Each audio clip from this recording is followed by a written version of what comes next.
প্রিয় শিক্ষার্থীবৃন্দ, আজকে আমরা ইংলিশের বেসিক একটি ক্লাস নিব। আসলে আমরা ইংরেজি খুবই ইজিলি ভাবে আমরা শিখতে পারি, কিন্তু আমাদেরকে চেষ্টা করতে হবে। আমাদেরকে ইংলিশের প্রতি যে ভয় আছে সেই ভয়টাকে দূর করে আমাদেরকে শুরু করতে হবে। আমরা যদি চেষ্টা করি তাহলে আমরা ইজিলি ইংলিশ শিখতে পারবো। প্রিয় শিক্ষার্থীবৃন্দ, আজকে আমরা একদম বেসিক কিছু সেন্টেন্স নিয়ে আলোচনা করব। আমাদের বাংলা কথা বলার মধ্যে এবং ইংরেজি ভাষার মধ্যে আমাদের যে পার্থক্যটা, সেই পার্থক্যটা আমরা আজকে একটু বিশ্লেষণ করব। তো বেসিক কিছু কয়েকটি সেন্টেন্স এখানে আমি বাংলা লিখে রাখছি, সেগুলোকে আমি ইংরেজি সেন্টেন্সে রূপান্তর করব। প্রিয় শিক্ষার্থীবৃন্দ, আমরা যে বাংলা কথা বলি এবং ইংরেজি কথা বলার মধ্যে পার্থক্য হচ্ছে, আমরা যখন কোনো ঘটনা বা বিবৃতি বাংলা যেগুলো কথা বলি, ইংরেজির ক্ষেত্রে কিন্তু আমাদের প্রথমে যেটা চলে আসবে সেটা হচ্ছে সাবজেক্ট, এরপরে চলে আসবে আমাদের ভার্ব এবং অবজেক্ট। প্রিয় শিক্ষার্থীবৃন্দ, আমরা একটু আলোচনা করি। এই জায়গাতে আছে আমি প্রত্যেক দিন দৌড়াই। তাহলে আমাদেরকে ইংরেজি আমরা যেহেতু বেসিক থেকে শুরু করব, প্রথমে আমরা প্রতিটা শব্দের অর্থটাকে একটু ভেঙে আমরা বিশ্লেষণ করি। তাহলে প্রিয় শিক্ষার্থীবৃন্দ, আমাদের আই, এই জায়গাতে যে আমাদের আমি শব্দটি ইংরেজি হচ্ছে আই। এই জায়গাতে আমি কি দিলাম? আই দিলাম। প্রত্যেক দিন, তাহলে আমি ইংরেজি শব্দ হচ্ছে আমাদের আই।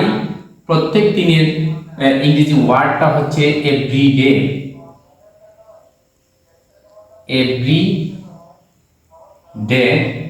এভরিডে দৌড়াই, দৌড়ানোর ইংরেজি ওয়ার্ডটা হচ্ছে রান। প্রিয় শিক্ষার্থীবৃন্দ, এই যে আমি যে সেন্টেন্স এখানে লিখলাম সেটা কিন্তু আমি আমার বাংলার মতো করেই কিন্তু আমি দাঁড় করেছি।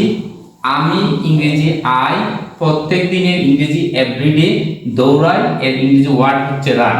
প্রিয় শিক্ষার্থীবৃন্দ, আমরা এই জায়গাতে কি করলাম? প্রত্যেকটি বাংলা বাক্যের ওয়ার্ডগুলো কি করলাম? এখানে লিখলাম। প্রিয় শিক্ষার্থীবৃন্দ, ইংরেজিতে আমাদের যে পার্থক্যটা হচ্ছে, আমাদের কিছু স্ট্রাকচার গুলো আমাদেরকে মানতে হবে। যেটা হচ্ছে ইংরেজি স্ট্রাকচারটা হচ্ছে, আমাদের প্রথমে কি আসবে? সাবজেক্ট। প্রথমে আমাদের চলে আসবে সাবজেক্ট, তারপরে চলে আসবে ভার্ব, তারপরে চলে আসবে আমাদের অবজেক্ট। এই যে বিষয়টা, এই যে স্ট্রাকচার, এই স্ট্রাকচারটা আমাদেরকে প্রথমেই মনে রাখতে হবে। তাহলে এই স্ট্রাকচার অনুযায়ী যদি এই ওয়ার্ডগুলো সাজাই, প্রথমে সাবজেক্ট। এখন হচ্ছে আমাদেরকে জানতে হবে সাবজেক্ট কি। আমরা যদি সহজভাবে সাবজেক্টটাকে স্মরণ রাখতে চাই, তাহলে হচ্ছে যে কাজ করবে, আর কোনো কিছু বোঝার দরকার নেই। যে কাজ করবে, যার দ্বারা কাজ করা হবে, সেই হচ্ছে সাবজেক্ট। সহজভাবে আবার বলি, যে কাজটি করবে, যার দ্বারা কাজটি সম্পাদন করা হবে, সেই হচ্ছে আমাদের সাবজেক্ট। তো সাবজেক্ট এখানে কি হচ্ছে আমাদের? আই। এরপরে হচ্ছে আমাদের ভার্বটা চলে আসবে কি আমাদের? রান। এরপরে এখানে আমাদের কি চলে আসবে? রান। এরপরে আসবে আমাদের এভরি ডে। তাহলে প্রিয় শিক্ষার্থীবৃন্দ, আমরা যদি ওয়ার্ডগুলো জানি এবং স্ট্রাকচার যদি জানি, তাহলে আমরা ইজিলি ইংলিশ আমরা কি করতে পারবো? শিখতে পারবো এবং বলতে পারবো। তাহলে আমাদের আমি প্রত্যেক দিন দৌড়াই, এটার জন্য কি হবে? I run everyday. আমি প্রত্যেক দিন দৌড়াই, আই রান এভরিডে। এখন হচ্ছে প্রিয় শিক্ষার্থীবৃন্দ, আরেকটা বাংলা হচ্ছে আমি ইংলিশ বলি। আমি কি বলি? ইংলিশ। তাহলে আমরা আবার সাজাই, আমির জন্য কি চলে আসবে? আই। বলি, আমি ইংরেজি হচ্ছে কি আই, ইংলিশ। তাহলে এখানে হবে বলি। যেহেতু আমাদের আমি সাবজেক্ট হিসাবে কি আসলো? আই আসলো। এরপরে যেহেতু আমাদেরকে কি করতে হবে? ভার্ব আনতে হবে। I speak. এরপরে কি যাবে? অবজেক্ট যাবে ইংলিশ।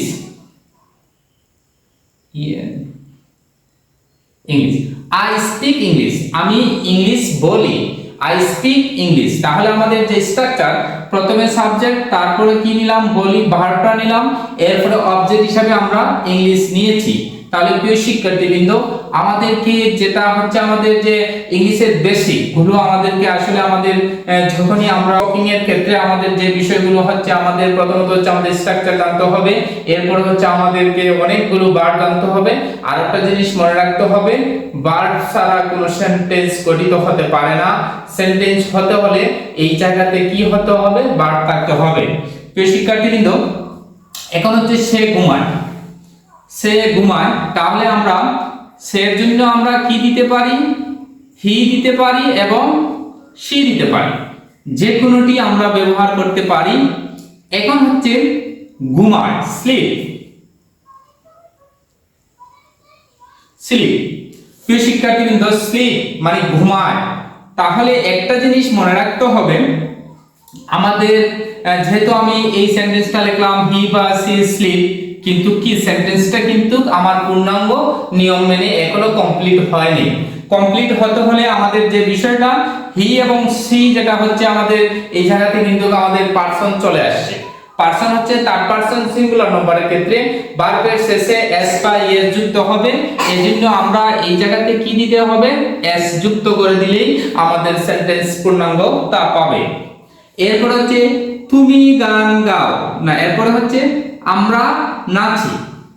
তাহলে আমরা ইংরেজি কি হবে, উই, উই অর্থ কি আমরা, dance, D A N C, dance, we dance, আমরা নাচি।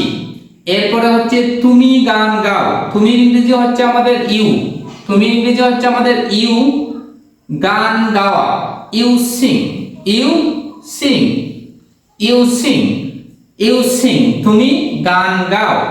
তারপরে তারার ইংরেজি হচ্ছে আমাদের কি হবে, দে, তারার ইংরেজি কি হলো, দে, পরে, they study, study, they study, তারা পরে, তারা পরে। এরপর হচ্ছে সে হাসে, জন্য কি দিব, হি বা সি দিব। আর হাসা ইংরেজি হচ্ছে স্মাইল, স্মাইল, হি এবং সি আবার থার্ড পারসনের জন্য কি দিব, একটা এস যুক্ত করে দিব, তাহলে হয়ে যাবে সেন্টেন্স কমপ্লিট। আমি লাফাই, তা লাফাই, লাফাই হচ্ছে জাম্প, জাম্প মানে হচ্ছে লাফ দেওয়া, জাম্প মানে হচ্ছে লাফ দেওয়া। তে আমি ইংরেজি হচ্ছে কি আমার আই, আর লাফাই ইংরেজি হচ্ছে jump, J U M P, jump, jump. আমি লাফাই, আই জাম্প। আমি পড়াশোনা করি, কি হবে, আই, আই কি হবে, স্টাডি, স্টাডি, আমি পড়াশোনা করি।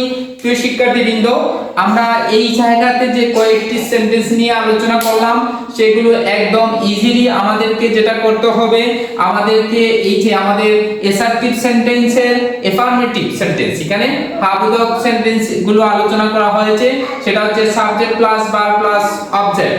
এই স্ট্রাকচার দিয়ে আমাদেরকে আবার একটু আমরা রিপিট করি। আমি প্রত্যেক দিন দৌড়াই, এজন্য কি হবে, আই রান এভরিডে, আমি প্রত্যেক দিন দৌড়াই। এখানে আমি ইংরেজি হচ্ছে আই, প্রত্যেক দিনের ইংরেজি হচ্ছে এভরিডে, দৌড়ানোর ইংরেজি হচ্ছে রান। আমরা আমাদের ইংলিশের স্ট্রাকচার অনুযায়ী বলবো আই রান এভরিডে, আমি প্রত্যেক দিন দৌড়াই। এরপর হচ্ছে আমি ইংলিশ বলি, যখন আমি ইংলিশ বলি এই জায়গাতে আমাদের স্পিক কথাটি বলতে হবে, আই স্পিক ইংলিশ, আমি ইংলিশ বলি, আই স্পিক ইংলিশ, আমি ইংলিশ বলি। এরপর হচ্ছে সে ঘুমায়, তাহলে হি বা she sleep, third person singular নম্বরের কারণে আমাদেরকে এস যুক্ত করতে হবে। আমরা নাচি, আমাদের আমরা ইংরেজি হচ্ছে উই, নাচি, ড্যান্স, উই ড্যান্স, আমরা নাচি। তুমি গান গাও, তুমি ইংরেজি হচ্ছে ইউ, গান গাওয়া ইংরেজি হচ্ছে সিং, ইউ সিং। সে হাসে, হি বা সি স্মাইল, সে হাসে, এখানে কি হবে, স্মাইল হবে। আমি লাফাই, আই জাম্প, আমি লাফাই ইংরেজি হচ্ছে কি আই জাম্প, জাম্প। আমি পড়াশোনা করি, আই স্টাডি। প্রিয় শিক্ষার্থীবৃন্দ, এখন আমরা হচ্ছে কিছু নেগেটিভ সেন্টেন্স নিয়ে আলোচনা করব, যে আমরা কিভাবে অ্যাফার্মেটিভ থেকে নেগেটিভ সেন্টেন্সগুলো আমরা তৈরি করতে পারি। আমরা আগে কি করেছি, আমরা এই সেন্টেন্সগুলোর অ্যাফার্মেটিভ নিয়ে আলোচনা করেছি, এখন নেগেটিভ নিয়ে আলোচনা করব। তাহলে প্রিয় শিক্ষার্থীবৃন্দ আমরা একটু লক্ষ্য করি সেন্টেন্সটা বাংলা। সে ভুলে যায় না, সে ভুলে যায় না। আমাদের সে জন্য কি আনতে পারি আমরা? আগেই বলেছি আমরা হি, বা আমরা কি আনতে পারি? সি। তাহলে ভুলে যায় না, তাহলে এই জায়গাতে আমাদেরকে মডেল অক্সিলারি ভার্ব হিসাবে আমাদেরকে কি আনতে হবে? আমাদেরকে এই জায়গাতে আমাদের ডাজ আনতে হবে। ডাজন্ট কি হবে? Forget, FOR forget. প্রিয় শিক্ষার্থীবৃন্দ, একটু আমরা লক্ষ্য করি, আমাদেরকে এই জায়গাতে আরো যে বিষয়টি আমাদেরকে লক্ষ্য করতে হবে, ডু এবং ডাজের ব্যবহারগুলো আমাদের জানতে হবে। প্রিয় শিক্ষার্থীবৃন্দ, একদম সহজ, কিন্তু আমাদেরকে কি করতে হবে? চেষ্টা করতে হবে, বইয়ের শরণাপন্ন হতে হবে এবং বেশি করে আমাদেরকে বইগুলো পড়তে হবে। আমরা পড়লে অবশ্যই পারবো। যদি আমার মনোবলটা থাকে যে আমি ইংরেজিতে আমি কথা বলবো, ইংলিশ স্পিকিং করব, সেই ক্ষেত্রে আমাদেরকে বেশি করে বই পড়তে হবে এবং চেষ্টা করতে হবে। এখন হচ্ছে আমরা বলেছিলাম ডু এবং ডাজের ব্যবহার আমরা কোথায় করব? প্রিয় শিক্ষার্থীবৃন্দ, আমাদেরকে ডু এবং ডাজের ব্যবহারটা করতে হলে আমাদেরকে পার্সনগুলো আমাদেরকে জানতে হবে এবং সেই পার্সনের আলোকে আমাদেরকে কি করতে হবে? ডু এবং ডাজের ব্যবহার করতে হবে। যখনই আমাদের থার্ড পারসন সিঙ্গুলার নাম্বারের ক্ষেত্রে আমাদের ডাজ ব্যবহার করা হয়, আর বাকি সব পার্সনের ক্ষেত্রে আমাদেরকে কি করতে হবে? ডু ব্যবহার করতে হবে। সেই আলোকে এখানে যেটা হচ্ছে হি এবং she third person singular number, এই জন্য এখানে ডাজ হয়েছে, আর নার জন্য আমাদের নট হয়েছে। সে ঘুমায় না, তাহলে আমাদের এই জায়গাতে হি অবলিক সি, তাহলে এই জায়গাতেও কি হবে? ডাজন্ট ঘুমানোর ইংরেজি হচ্ছে স্লিপ হবে। আমরা নাচি না, তাহলে উই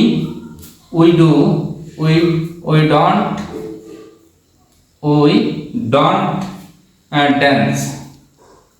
ড্যান্স হবে। তুমি গান গাও না, তাহলে ইউ কি হবে? ডোন্ট সিং হবে। এর তারা পড়ে না, তাহলে তারা ইংরেজি হচ্ছে দে। এরপরে হবে ডোন্ট হবে স্টাডি হবে। সে হাসে না, তাহলে কি হবে? হি অবলিক কি হবে? সি। এই জায়গাতে কি হবে? ডাজন্ট স্মাইল হবে। আমি লাফাই না, তাহলে আই ডোন্ট জাম্প। আমি পড়াশোনা করি না, তাহলে আই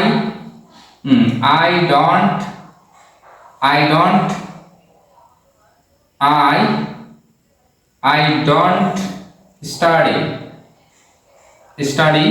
প্রিয় শিক্ষার্থীবৃন্দ, আমরা প্রত্যেকে এইভাবে কি করতে হবে? চেষ্টা করতে হবে। তাহলে আমাদেরকে আরেকটু জিনিস আমরা একটু রিপিট করি। সে ভুলে যায় না, সে ডাজন্ট ফরগেট। সে ভুলে যায় না, সে ডাজন্ট ফরগেট। সে ভুলে যায়, তখন সি ফরগেটের সাথে আমাদেরকে এস যুক্ত করতে হবে। আর যখন আমরা মডেল অক্সিলারি ভার্ব হিসাবে আমাদেরকে এগুলো ব্যবহার করব, তখন এই জায়গাতে আমাদের মূল ভার্বের সাথে আমাদেরকে আর এস যুক্ত করা যাবে না। সে ঘুমায় না, সি ডাজন্ট স্লিপ। আমরা নাচি না, উই ডোন্ট ড্যান্স। আর তুমি গান গাও না, ইউ ডোন্ট সিং। তো তারা পড়ে না, দে ডোন্ট স্টাডি। সে হাসে না, সি ডাজন্ট স্মাইল। আমি লাফাই না, আই ডোন্ট জাম্প। আমি পড়াশোনা করি না, আই ডোন্ট স্টাডি। প্রিয় শিক্ষার্থীবৃন্দ, আমরা প্রত্যেকে এইভাবে চেষ্টা করি, তাহলে আমরা কি করতে পারবো? ইংরেজির প্রতি দক্ষতা অর্জন করতে পারবো এবং ইজিলি আমরা ইংরেজিতে কথা বলতে পারবো। সকলকে ধন্যবাদ।